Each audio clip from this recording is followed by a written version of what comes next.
Hello दोस्तों, स्वागत है आप सभी का हमारे यूट्यूब चैनल मैक्स एजुकेशन में।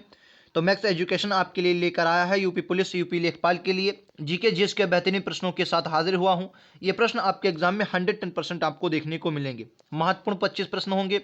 ये आपके एग्जाम के लिए बहुत महत्वपूर्ण है। 25 प्रश्नों की श्रृंखला का आज हम बेसिक से स्टार्ट करेंगे। पहला वीडियो है, आप लोग सभी क्वेश्चनों को सही से आंसर दीजिए और लास्ट में अपना स्कोर हमें जरूर बताएं कि 25 में से आपने दोस्तों कितना स्कोर किया। ठीक है, चलिए दोस्तों शुरुआत करते हैं। आज का पहला प्रश्न बहुत ही बेहतरीन प्रश्न है। बहुत अच्छा से प्रश्न को ध्यान से पढ़िए और राइट आंसर दीजिए। कह रहा है लोकसभा चुनाव के लिए उम्मीदवार बनने के लिए न्यूनतम आयु की सीमा कितनी होनी चाहिए। हालांकि ये प्रश्न आपको बहुत अच्छे से पता होगा, लेकिन ऐसे प्रश्न आपके एग्जाम में पूछे जाते हैं। चलिए लोकसभा की मैं बात कर लेता हूं। आपको पता है लोकसभा का आर्टिकल, अगर आप देखेंगे संविधान के आर्टिकल 81 में लोकसभा की चर्चा की गई है। कैसा सदन है तो कहेंगे अस्थायी सदन है, यानी कि इसका स्थायी मतलब अस्थायी सदन है, मतलब इसका कार्यकाल सर कितना होता है, 5 वर्ष इसका कार्यकाल होता है। ये बात आपको पता होगी। कितना होता है सर, 5 वर्ष इसका कार्यकाल होता है। ये बात आपको पता होगी। ठीक है, अस्थायी सदन है तो आपको आना 25 वर्ष। लोकसभा चुनाव के लिए आपकी उम्र 25 वर्ष होनी चाहिए। ये बात आपको याद रखनी है अच्छे से। ठीक है, चलिए अगले प्रश्न पर दोस्तों चलते हैं। अगला, अच्छा अगर 30 वर्ष पूछिए तो राज्यसभा के लिए, राज्यसभा के लिए कितना, 30 वर्ष। राज्यसभा के लिए कितना, 30 वर्ष। मताधिकार, मताधिकार के लिए 18 वर्ष मताधिकार। ठीक है, मताधिकार क्या आपको पता होगा। अच्छा कमेंट बॉक्स में क्या आपको पता है, मताधिकार की आयु आपको बताना है 21 से 18 किस सन में की गई थी। 18, 21 से 18 मताधिकार की आयु कब की गई थी, किस संविधान संशोधन के द्वारा, ये प्रश्न आपको बताना है। चलिए मैं अगले प्रश्न पर चलता हूं। अगला प्रश्न आपकी स्क्रीन पर ही रहा। कि रहा अगस्त 1946 को प्रत्यक्ष कार्यवाही दिवस कब मनाया गया, ये आपको बताना है। अगस्त मतलब किसके द्वारा मनाया गया था, कब सर, 1986 में अगस्त को प्रत्यक्ष कार्यवाही दिवस किसके द्वारा मनाया गया। तो आपको ये बहुत अच्छे से पता होगा, मुस्लिम लीग, मुस्लिम लीग के द्वारा। अच्छा मुस्लिम लीग की मैं बात करूं तो मुस्लिम लीग की स्थापना कहेंगे सर 1906 में हुई थी, 1906 में। अच्छा एक बार, कई बार आपके एग्जाम में ये प्रश्न आया है कि इनको जो था मतलब अलग अलग मता, क्या कहते हैं उसको, जो अलग चुनाव करने का अधिकार कब मिला था इन्हें, सांप्रदायिक, जिसे सांप्रदायिक अवार्ड कहते हैं, सांप्रदायिक पंचायत कहते हैं। तो आपको आया था 1909 के एक्ट में। ठीक है, 1909 के अधिनियम में इन्हें अपना अलग चुनाव करने का मतलब अलग सांप्रदायिक का जो अलग इंतजाम था वो मिल गया था। ठीक है, याद रखेंगे। अच्छा मुस्लिम लीग का अगर मैं बात करूं 1906 में हुआ था, ये बात आप याद रखेंगे। अच्छा मुस्लिम लीग और कांग्रेस कब एक में हुए थे, तो 1916 के अधिवेशन में। इसे आप लखनऊ पैक्ट के भी नाम से जानते हैं। ये लखनऊ में अधिवेशन हुआ था। कांग्रेस का अधिवेशन था कहाँ हुआ था, लखनऊ में हुआ था। ये बात बहुत अच्छे से आपको पता होनी चाहिए। कहाँ पर, लखनऊ में अधिवेशन हुआ था 1909 में। ठीक है, चलिए अगले प्रश्न पर दोस्तों चलते हैं। अगला प्रश्न आपकी स्क्रीन पर ये रहा, राइट आंसर क्या होगा। ये प्रश्न आपके एग्जाम में 110% पूछा जाएगा। करंट का क्वेश्चन है। ऐसे प्रश्न 2016 में लेखपाल में भी आए थे और पुलिस में भी ऐसे प्रश्न बने थे। खैर सॉफ्टवेयर बैंक और फॉक्सकॉन टेक्नोलॉजी ग्रुप ने एक संयुक्त उपक्रम एसवीजी क्लिनिटेक बनाया है, जो ग्रीन एनर्जी प्रोजेक्टों में 10 वर्षों के लगभग कितना 20 मिलियन का निवेश करेगा। कितना सर, आपको याद रखना 20 मिलियन, पहले बार निवेश कितना करेगा, 20 मिलियन का। और ये कितने दिनों में करेगा, तो 10 वर्षों में करेगा। तो आपको याद है ये भारतीय इंटरप्राइजेज है। क्या है सर, भारतीय इंटरप्राइजेज में ऐसा ये किया जाएगा। तो राइट आंसर पहला ही इसका होगा, आप लोगों को याद रखना। अगला प्रश्न बहुत ही बेहतरीन प्रश्न, साइंस का, आपके एग्जाम के लिए बहुत इंपॉर्टेंट है। क्या हमारे रुधिर की ऑक्सीजन का परिवहन एक प्रोटीन द्वारा होता है, उसका नाम क्या है, जिसका नाम क्या था। अच्छा प्रोटीन, कौन सा प्रोटीन है जिसके द्वारा क्या होता है, ऑक्सीजन का परिवहन होता है। तो आपको याद रखना है, राइट आंसर क्या होगा, हीमोग्लोबिन। अच्छा कहते हैं कि रक्त का थक्का जमने में किस कौन सा मदद करता है। अगर रक्त का थक्का आपसे पूछा जाए, रक्त का थक्का बनने में कौन सा विटामिन, तो अगर विटामिन पूछा जाता है आपका तो क्या बताएंगे, विटामिन जो होता है वो विटामिन के है, विटामिन के है। अगर आपका यहीं पर प्रोटीन पूछ लिया जाए कौन सा प्रोटीन, तो कौन सा प्रोटीन, तो क्या बताएं, फाइब्रोजिन नामक प्रोटीन होता है। याद रखेंगे कौन सा, रक्त का जो थक्का बनने में मदद करता है वो फाइब्रोजिन नामक प्रोटीन करता है। याद रखेंगे, ऐसे प्रश्न आपके एग्जाम में बनते हैं। अगला प्रश्न ये रहा, किस देश में कोपा अमेरिका, ये इसको 2021 कर लीजिए। क्या है सर, 2021 कोपा अमेरिका 2021 किसने जीता, ये आपको बताना है। कौन सा सर, 2021 कोपा अमेरिका 2021 किसने जीता। चलिए मैं बात करता हूं पहले कोपा अमेरिका है क्या। तो आपको याद रखना ये फुटबॉल का क्या है सर, फुटबॉल का मतलब ट्रॉफी है। फुटबॉल जैसे आपने फुटबॉल की कोपा अमेरिका हो गया, ये होते हैं। ठीक है, ये फुटबॉल का खेल है, फुटबॉल।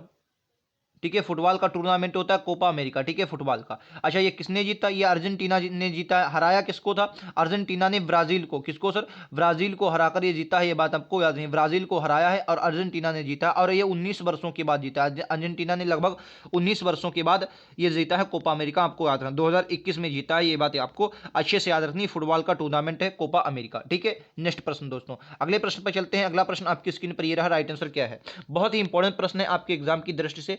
क्वेश्चन कह रहा है कि बताइए कि वह कौन सा स्थान है जहां पर अंतिम मुगल सम्राट बहादुर शाह जफर की मृत्यु हुई। देखिए, ऐसा कहा जाता है कि ये ऐसे मुगल सम्राट थे जिन्हें अपने भारत की जमी तक ना महसूस हुई। यानी कि कहने का मतलब ये है, इनकी मृत्यु कहाँ, रंगून में हुई थी। क्यों हुई थी, चलिए मैं आपको बताता हूँ।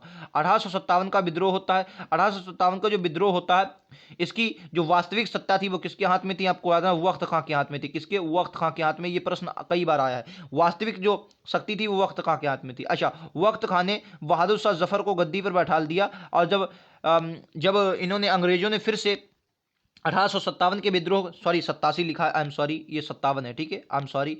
1857 में फिर से जब इन्होंने विद्रोह को दबाया, जब अंग्रेजों ने इस विद्रोह को दबा दिया, फिर क्या किया, बहादुर शाह जफर को वहां से उठाकर रंगून भेज दिया, और वहीं पर इनकी क्या हो गई थी, मृत्यु हो गई थी। अच्छा, 1857 से जुड़े कुछ सवाल आप बताइए मुझे। बताना है कि 1857 का जो विद्रोह हुआ था, इसमें एकमात्र महिला कौन थी, तो आपको याद है, महिला एकमात्र थी हजरत बेगम, ठीक है, बेगम महल, ठीक है, हजरत, ठीक है। ये कहां से, लखनऊ से थी। कहां थी,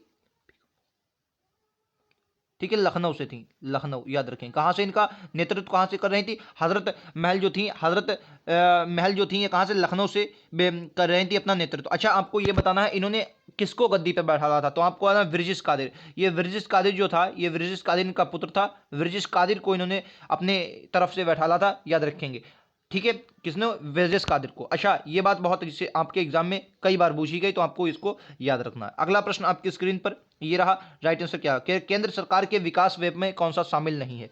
ऐसा प्रश्न आपके एग्जाम में कई बार आया है, मतलब हमारे सरकार के द्वारा कई व्यय किए जाते हैं अलग अलग मतों पर, तो आपको याद रखना कौन सा व्यय विकास के व्यय पर शामिल नहीं होता। तो आपको याद रखना, जो रक्षा व्यय होता है ये विकास के व्यय पर शामिल नहीं होता। अगर राज्यों का कोई अनुदान दिया जाता है, मान लिया राज्यों का अनुदान दिया जाता है, तो राज्य से किसी ना किसी विकास में लगाएंगे, तो ये तो आपका होता है। लेकिन रक्षा व्यय में आप किसी का अगर वह करते हैं तो विकास नहीं कहा जाता। हाँ, उसमें हमारी रक्षा मजबूत जरूर होती है, लेकिन उसको आप विकास नहीं कह सकते, ठीक है। अगला प्रश्न, ये प्रश्न आपके एग्जाम में कई बार पूछा गया, तो इसको ध्यान से पढ़िए। कि भूकंप त्रसदी के दौरान भारत सरकार द्वारा संचालित किए गए बचाव कार्यों को कौन सा नाम दिया गया, तो आपको याद है, ऑपरेशन मैत्री दिया गया था। ये बात बहुत अच्छे से आपको याद रखना। अच्छा, भारत नेपाल के बीच काला पानी विवाद है, ये बात भी आपको याद रखना। काला पानी विवाद किसके बीच है, काला पानी विवाद, तो आपको याद रखना ये कहाँ पर है, ये उत्तराखंड में, ठीक है, भारत और नेपाल के बीच उत्तराखंड में। अच्छा, भारत नेपाल के बीच ये सैन्य अभ्यास होता है, इसे क्या कहते हैं सर, सूर्य किरण कहते हैं। ये भी बात आपको याद है, कौन सा सूर्य किरण अभ्यास होता है, ये भारत नेपाल के बीच होता है, आपको याद रखना। अच्छा प्रश्न है, ठीक है, ऐसे प्रश्न आपके एग्जाम में बनते हैं। अगला प्रश्न आपकी स्क्रीन पर दोस्तों ये रहा, राइट आंसर क्या हो, क्या निम्नलिखित में से सबसे अधिक जो है, सबसे अधिक आपको बताना है, विद्युत ऋणी तत्व कौन सा है, विद्युत ऋणी तत्व कौन सा है, ब्रोमीन है, फ्लोरीन है, ऑक्सीजन है, या सोडियम। चलिए मैं आपको बता देता हूं, जो फ्लोरीन है यह सबसे ज्यादा विद्युत ऋणी तत्व होता है। तो दोस्तों मैं आपको बता देता हूं, 25 प्रश्न इस वीडियो में आप लोग करने वाले हैं, मैंने पहले ही आपको बताया। 25 में से आपका स्कोर दोस्तों कितना रहता है, आप हमें जरूर कमेंट बॉक्स में बताएं। यूपी लेखपाल, यूपी कांस्टेबल के लिए बिल्कुल ऐसे ही आपको प्रश्न देखने को मिलते हैं, प्रीवियस ईयर क्वेश्चनों के आधार पर इन प्रश्नों को तैयार किया गया, ठीक है। चलिए अगला प्रश्न, क्या एनपीपी से क्या आशा है। एनपीपी आपके एग्जाम में एक शॉर्ट फॉर्म पूछी जाती है, तो आपको याद रखना national population policy. National population policy इस क्वेश्चन का राइट आंसर होगा। दूसरा इस क्वेश्चन का बिल्कुल करेक्ट आंसर है, एनपीपी का आशय होता है, ठीक है। अगला प्रश्न, अगला प्रश्न कह रहा है कि भारत में उच्चतर वार्षिक वर्षा कहां पर दर्ज की जाती है। हालांकि यह प्रश्न आपको बहुत अच्छे से पता होगा, मानसरोवर मेघालय में, लेकिन इसमें एक और प्रश्न आपका पूछा जाता है, जैसे मेघालय में 3 पहाड़ियां आपको बहुत अच्छे से पता होंगी, कौन सी, गारो, बहुत अच्छे से प्रश्न को समझिए, गारो, खासी, जंसिया, ठीक है, खासी, जंसिया, जयंतिया। अच्छा, आपको यह बताना है इन तीनों पहाड़ियों में से सबसे ज्यादा वर्षा कहां पर होती है, और जो मनीषराम वाला स्थान है वहां सबसे ज्यादा इन्हीं पहाड़ियों में, तो आपको याद रखना जयंतिया, ठीक है, जयंतिया। तो आपको याद रखना जयंतिया जो पहाड़ी है, इनमें सबसे ज्यादा जो वर्षा होती है वो खासी पहाड़ी पर होती है, बीच में सबसे ज्यादा जो वर्षा होती है वो खासी पहाड़ी पर होती है। ये बात बहुत अच्छे से आपको याद रखनी, एग्जाम में पूछा जाने वाला प्रश्न है, ठीक है। ऐसे प्रश्न आपके एग्जाम में बनते हैं, तो आप लोग इसको गलत नहीं करेंगे, ठीक है। चलिए अगले प्रश्न पर दोस्तों चलते हैं। अगला प्रश्न आपकी स्क्रीन पर यह रहा, राइट आंसर क्या होगा। जून 2015 के चौथे सप्ताह में 2 उद्यमियों और अनेक नागरिक निकायों के बीच अपशिष्ट प्रबंधन पर समझौता हुआ था। यह समझौता बहुत पुराना है और ये 2-3 एग्जामों में रिपीट हुआ है, तो आपको याद रखना है ये कहां पर, ये असम में हुआ था। ये समझौता ऐसे ही सीधा क्वेश्चन पूछा जाता है, और एक एग्जाम में नहीं 2-3 एग्जामों में ये प्रश्न आया, तो आपको याद रखना ये असम में हुआ था। कहां पर, असम में ये समझौता हुआ था। बहुत अच्छे से आपको याद रखना, 2 उद्यमियों और अनेक निकायों के बीच अपशिष्ट प्रबंधन पर हुआ था, ठीक है, याद रखेंगे। अगला प्रश्न आपकी स्क्रीन पर यह रहा, हाल ही में अंतर्राष्ट्रीय क्रिकेट काउंसिल के अध्यक्ष के रूप में किसे इसे चुना गया है? तो आपको याद है जहीर जो अब्बास हैं, जहीर अब्बास, इनको चुना गया है। आपको ये बात याद रखनी है, जहीर अब्बास को चुना गया क्रिकेट काउंसिल अध्यक्ष के रूप में। ठीक है, अच्छा प्रश्न है, आपको ये बात याद रखनी है। अगला प्रश्न, कह रहा सविनय अवज्ञा आंदोलन का मुख्य उद्देश्य क्या था? देखिए सविनय अवज्ञा आंदोलन आपको ये तो बात पता है 1930 में स्टार्ट हुआ, लेकिन आपको ये बहुत इंपॉर्टेंट याद रखना है ये क्यों स्टार्ट हुआ।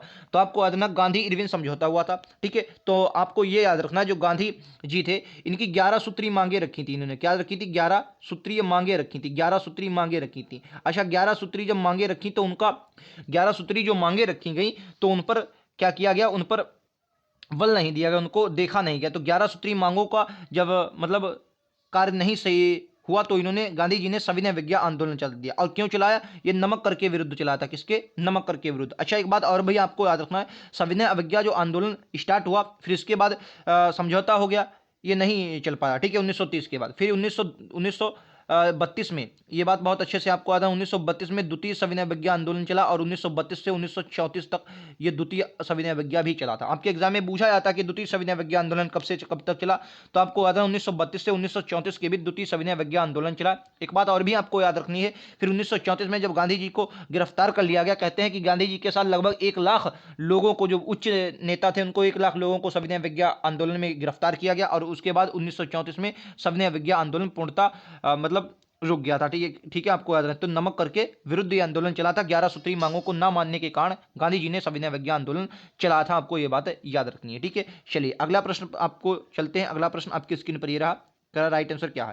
कह रहा आच्छादन यानी कि अनावरण पर किसी पदार्थ का वायु से नमी का अवशोषण करने का गुण को क्या कहते हैं? यानी कि जो पदार्थ होता है इसको वायु में नमी जो होती है उसको अवशोषण करने का जो गुण होता है उसे क्या कहते हैं? तो आपको याद है उसे प्रवेशन कहते हैं। क्या कहते हैं? प्रस्वेदन कहा जाता है। तीसरा इस क्वेश्चन का बिल्कुल करेक्ट आंसर है और बहुत ही शानदार प्रश्न है। अगला प्रश्न, कह रहा अंतर्राष्ट्रीय माइग्रेशन क्या है? यह प्रश्न एक बार नहीं, एसएससी चाहे लो आप यूपी SSC का कोई भी एग्जाम ले लें, पुलिस कोई भी एग्जाम ले लें, ये माइग्रेशन यानी कि अंतर्राष्ट्रीय गमन पूछा गया है। तो आपको याद रखना है ये प्रश्न आपके एग्जाम में कई बार पूछा गया, तो आपको बताना अंतर्राष्ट्रीय माइग्रेशन क्या है। बताइए इस क्वेश्चन का राइट आंसर क्या हो जाएगा? तो याद रखना है इस क्वेश्चन का राइट आंसर क्या है? 2 देशों के बीच लोगों का जो गमन होता है उसे क्या कहते हैं? अंतर्राष्ट्रीय माइग्रेशन कहते हैं।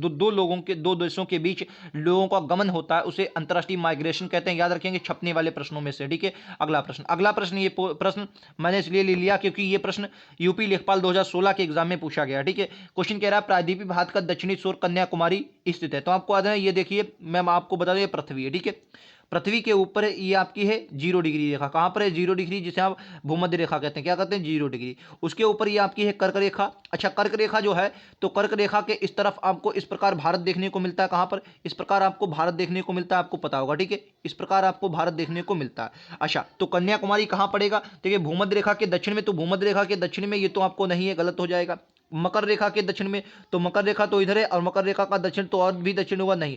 भूमध्य रेखा के उत्तर में, बिल्कुल सही, भूमध्य रेखा के उत्तर में है, तो यही आपका बिल्कुल करेक्ट आंसर हो जाएगा। कर्क रेखा के उत्तर में नहीं, कर्क रेखा के उत्तर में तो आपका ऊपर हो जाएगा। ठीक है, तो राइट आंसर क्या? भूमध्य रेखा के उत्तर में आपका ये पड़ता है कौन सा? कन्याकुमारी छोर। तो बहुत अच्छे से आपको याद रखना है। फिलहाल ज़्यादा कठिन सवाल नहीं है, आपको वेरी इजी। आप अगर ना याद हो तो मैप बनाकर देख लेना, आपको एग्जाम में हो जाएगा। ठीक है, ऐसे प्रश्न लेखपाल का प्रीवियस ईयर क्वेश्चन है तो मैंने ले लिया। अगला प्रश्न, क्या निम्नलिखित में से आपको यह बताना है कि कौन सा कैबिनेट स्तर का नेता होता है? अच्छा, मैंने आपको पॉलिटी का क्वेश्चन पहले प्रश्न में पूछा था, तो आपको आना जो मताधिकार की आयु थी वो 21 से 18 कब की गई? 61वें कॉन्स्टिट्यूशन अमेंडमेंट यानी कि 61वें संविधान संशोधन के द्वारा की गई थी। आपको ये बात याद रखनी है। ठीक है, अच्छा अब आपके एग्जाम में क्वेश्चन पूछा गया कि निम्नलिखित में से कौन कैबिनेट स्तर का नेता होता है? ठीक है, कैबिनेट स्तर का कौन सा होता है? देखिए भारत का न्यायवादी, इसका आर्टिकल 76 है, आपको याद रखना बहुत अच्छे से। भारत का महान्यायवादी जो होता है ये वकील होता है। आप इसको बहुत कम शब्दों में याद रखिए कि भारत का वकील ही भारत का महान्यायवादी होता है। ठीक है, तो याद रखें विपक्ष का जो नेता होता है, विपक्ष का नेता ही कैबिनेट स्तर का होता है। याद रखेंगे दूसरा इस क्वेश्चन का बिल्कुल करेक्ट आंसर है।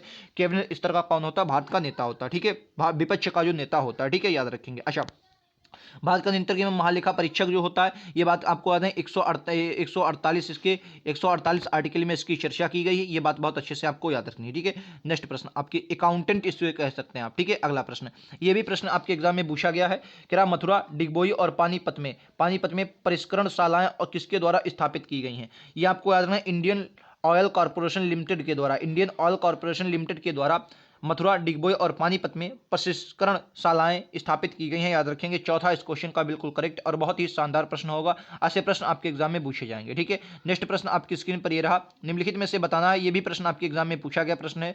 क्या निम्नलिखित में से कौन सी समिति में मूल कर्तव्यों के संविधान में सम्मिलित करने का सुझाव दिया था, ठीक है। मूल कर्तव्यों को संविधान में सम्मिलित करने का सुझाव दिया था, ठीक है। चलिए मैं आपको बताता हूं। देखिए मूल कर्तव्य जो थे हमारे मूल संविधान में, मूल कर्तव्य कई बार ये प्रश्न आया है कि मूल संविधान में मूल कर्तव्य कितने थे, तो आपको बताना है मूल संविधान में दोस्तों, संविधान में एक भी नहीं था, ठीक है। कब जोड़े गए, तो कहेंगे 42वें संविधान संशोधन, 42वें संविधान संशोधन 1976 के द्वारा, कब 1976 के द्वारा इनको जोड़ा गया, ठीक है। और प्रारंभ में ये 10 थे और वर्तमान में कितने हैं, 11 हैं, ठीक है। कहां से लिए गए हैं, कहेंगे रूस से लिए गए, यानी कि सोवियत संघ से लिए गए हैं, और स्वर्ण सिंह समिति की सिफारिश पर लिए गए। कौन सी, स्वर्ण सिंह समिति की सिफारिश पर इनको लिया गया। अच्छा एक बात और याद रखना, कहां पर है, तो ये अब जो है ये 51 के का में रखे गए, 51 के का में रखे गए, ठीक है। अच्छा और भाग की अगर आर्टिकल तो 51 का है, लेकिन भाग अगर पूछ लिया तो क्या बताएंगे सर, चौथे के का में इनकी चर्चा की गई है, स्वर्ण सिंह समिति की सिफारिश पर लाए गए थे। कौन सर, मूल कर्तव्य। छपने वाले प्रश्न है, इनमें से आपका प्रश्न मूल कर्तव्य से बाहर नहीं जाएगा, ठीक है। चलिए अगला प्रश्न कह रहा, दालें किसका अच्छा स्रोत होती है, बहुत अच्छे से आपको पता होगा, दालें जो होती हैं प्रोटीन का बहुत अच्छे से स्रोत होती हैं, ये बात बहुत अच्छे से आपको याद है, दालें। अच्छा अगर आपके एग्जाम में पूछ ले कि दालों में, दाल के लिए भारत का कौन सा राज्य प्रथम स्थान पर, तो आपको याद है मध्य प्रदेश। एमपी जो है वो दालों में नंबर 1 पर है, याद रखेंगे। मध्य प्रदेश दालों में नंबर 1 पर है और प्रोटीन का अच्छा स्रोत होती है, याद रखेंगे। ऐसे प्रश्न आपके एग्जाम में बनते हैं। अगला प्रश्न, ये भी प्रश्न आपके एग्जाम में पूछा गया प्रश्न है, तो बताना है कि ढालू सड़क पर पत्थर लुढ़काना ऊर्ध्व ऊपर की और उठाने में अधिक आसान होता है, क्यों। देखिए आप क्या करते हैं, ढालू सड़क है, ढालू सड़क पर क्या करें, आप पत्थर लुढ़का देते हैं, ये ज़्यादा आसान है। कब, जब आप इसको उठाएं उसकी अपेक्षा में। तो देखिए ऐसा होता है कि पत्थर लुढ़काने में किया गया जो कार्य होगा वो उठाने की अपेक्षा कम होगा। अब आप उठाएंगे तो ज़्यादा आपको बल लगाने पड़ेगा, लेकिन जब लुढ़का देंगे तो कम बल लगाना पड़ेगा। तो राइट आंसर क्या होगा, दूसरा, यानी कि पत्थर लुढ़काने में किया गया जो कार्य होगा वो उठाने की अपेक्षा कम होगा। भाई उठाने में ज़्यादा आपको कार्य करना पड़ेगा और लुढ़काने में कम कार्य करना पड़ेगा। तो दूसरा इस क्वेश्चन का बिल्कुल बहुत ही शानदार प्रश्न है, ठीक है। अगला प्रश्न, अगला प्रश्न आपकी स्क्रीन पर दोस्तों ये रहा, निम्नलिखित में से क्या होगा राइट आंसर। क्या संविधान की आत्मा किसे माना गया। देखिए वैसे संविधान की आत्मा दो हमारे संविधान में देखने को मिलती है। एक तो आपको मूल अधिकार का आर्टिकल 32, मूल अधिकार का जो आर्टिकल 32 है उसे आपको संविधान की आत्मा, लेकिन आपको याद रखना है अगर आपके क्वेश्चन में बी.आर. अंबेडकर करके देता कि बी.आर. अंबेडकर ने किसे कहा है, तो आप कहेंगे भीमराव अंबेडकर ने किसे कहा, तो कहेंगे आर्टिकल 32 को। लेकिन अगर बिना ऐसे ही क्वेश्चन जैसे ये वाला प्रश्न किया गया है कि संविधान की आत्मा किसे कहा जाता, तो आप प्रस्तावना को ही कहेंगे। प्रस्तावना की बात करेंगे, नेहरू जी इसको लाए थे, नेहरू जी इसको लाए थे, कब लाए थे, कहेंगे 13 दिसंबर, कब लाए थे सर, 13 दिसंबर 1946 को इसको लाए थे, ठीक है। 1946 को इसको लाए थे, कब इसको, प्रस्तावना को। प्रस्तावना कहाँ से ली गई है, तो कहेंगे प्रस्तावना जो है ये सर हमारे अमेरिका से ली गई है। अच्छा कितनी बार संशोधन हुआ, तो मात्र एक बार संशोधन हुआ, वो भी 42वां संविधान संशोधन था, ठीक है। याद रखेंगे 3 शब्दों को इसमें जोड़ा गया था, ठीक है। अच्छा प्रश्न है, आपके एग्जाम में आएगा, गलत नहीं करेंगे, अमेरिका से लिया गया प्रस्तावना से ऐसे प्रश्न बनते हैं। एक और बात, अच्छा फिर आर्टिकल 32 क्या, देखिए आर्टिकल 32 संवैधानिक उपचारों का अधिकार है, इसमें 5 प्रकार की न्यायालय रिटें जारी करता है, ठीक है। इसे बी.आर. अंबेडकर ने संविधान की आत्मा कहा है, ये बात बहुत अच्छे से आपको याद रखनी है, ठीक है। अगला क्वेश्चन कह रहा शतपथ ब्राह्मण और तैत्तिरीय ब्राह्मण के ये मूल पाठ किसके। देखिए हर आपको 4 वेद हैं, चारों वेदों में से हर के क्या है, सबके ब्राह्मण ग्रंथ है। तो आपको याद है ये शतपथ और तैत्तिरीय किसका है। अच्छा एक बात और भी आपको बताना, ऐत्रेय और कौशिकी, ऐत्रेय ऐत्रेय ऐत्रेय, एक मिनट, ऐत्रेय ऐत्रेय और कौशिकी, कौशिकी, ठीक है। ऐत्रेय और कौशिकी किसका है, तो आपको याद है ऐत्रेय और कौशिकी किसका है, ऋग्वेद का, ठीक है। और ये शतपथ ब्राह्मण और तैत्तिरीय ब्राह्मण किसके हैं, ये यजुर्वेद के हैं, किसके हैं, यजुर्वेद के। अगर सामवेद का पूछा जाए तो क्या पूछेंगे, पंचविश और षड्विश, पंचविश और षड्विश, पंचविश और षड्विश जो हैं ये किसके हैं, ये पंचविश और षड्विश किसके हैं, ये सामवेद के हैं, ठीक है। पंचविश और षड्विश ये किसके हैं, सामवेद के। अथर्ववेद का एक ही है गौपथ, अथर्ववेद का एक ही गौपथ, याद रखेंगे, ठीक है। अथर्ववेद का एक ही है गौपथ, ये बात बहुत अच्छे से आपको याद है। ऐत्रेय और कौशिकी जो है ये ऋग्वेद के हैं, ऋग्वेद के आपको बहुत अच्छे से याद रखना है, और यजुर्वेद के, ये दोनों ज़्यादा पूछे जाते हैं। शतपथ ब्राह्मण और तैत्तिरीय ब्राह्मण ज़्यादा पूछा जाता है, और ऐत्रेय कौशिकी ये जो दो तो आपको भूलना नहीं है, ठीक है। चलिए नेक्स्ट प्रश्न आपकी स्क्रीन पर ये रहा, इस क्वेश्चन का राइट आंसर आप लोग हमें कमेंट बॉक्स में देंगे। क्या होगा इस क्वेश्चन का राइट आंसर, फिलहाल बहुत सरल है, तो 25 में से आपका दोस्तों स्कोर कितना रहा हमें ज़रूर बताएं। बहुत ही बेहतरीन मॉडल पेपर था। हिस्ट्री, पॉलिटी, ज्योग्राफी, स्ट्रेटेजी के हर प्रकार के क्वेश्चन थे। करंट अफेयर्स या कोई भी पोर्शन हो, हमने हर प्रकार को, साइंस, हर प्रकार के मिक्स किया है। यूपी पुलिस कांस्टेबल में ऐसे प्रश्न आपको देखने को मिलेंगे। लेखपाल का बिल्कुल ऐसा ही पैटर्न आपको देखने को मिलेगा। तो 25 में से आपका स्कोर कितना रहा हमें ज़रूर बताएं। और ऐसे लगातार प्रश्नों के लिए आप हमारे चैनल को सब्सक्राइब कर सकते हैं। मैक्स एजुकेशन आपके लिए लगातार जारी रहेगा। मिलते हैं अगले वीडियोज़ में। आज के लिए इतना ही। Thank you.